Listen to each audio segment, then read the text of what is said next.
High guys, welcome back to life for growing এ তোমাদের সকলকে জানাই শুভ সকাল। তো দেখো, আজকে সকালবেলা আমি আর মা চলে গেছিলাম একটু বাজারে। সেখানে কিছু মায়ের টফ কেনার ছিল। তো তারপর গাড়িতে আমরা যাচ্ছিলাম এবং রাস্তা দিয়ে যাচ্ছি যাচ্ছি যাচ্ছি যাচ্ছি দেখো মিয়া মোর টুকি মারছে। উফ, দেখলেই তো জিভতে জল বেরিয়ে যায়। মানে সত্যি কি বলবো, সে সকাল হোক বিকাল হোক সেটা পরে সেটা বলে রাখবো। তো দেখো এখানে মসজিদ চলে গেল।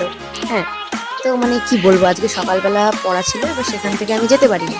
গিয়ে দেখি স্যার দরজা দিয়ে দিয়েছে। এবার আমি ভেবেছি পড়াবে না, তো চলে এসেছি। দেখো গরু ঘাস খাচ্ছে এদিকে, আর এই জায়গাটা কি সুন্দর, কানাপুকুরের এই জায়গাটা। মহাদেব চলে গেল, টাটা। তো যাই হোক, এবার বাড়ি এসে দেখি পিয়া কি যে করে জানি না। হ্যাঁ, এখানে আবার জামা কাপড় পাচ্ছি। মানে সত্যি কি বলবো, এখানে পিছন এসেছিল, তাকে আবার খেতে দিচ্ছে।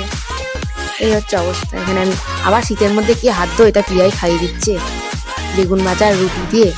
দারুণ খেলাম সকালবেলা। উফ, দেখো ইতিমধ্যে আমার মা চলে এসছে বাজার থেকে, দুধ আনতে গেছিল। এখানে আবার আমার প্রিয় জিনিস আলু ভাজা আন্টি রান্না করেছে, ফুলকপির তরকারি। পাপা এখানে কি কাজ করছে জানি না। তো যাই হোক, আজকের মতো এইটুকুই। দেখা হচ্ছে পরে ভিডিওতে।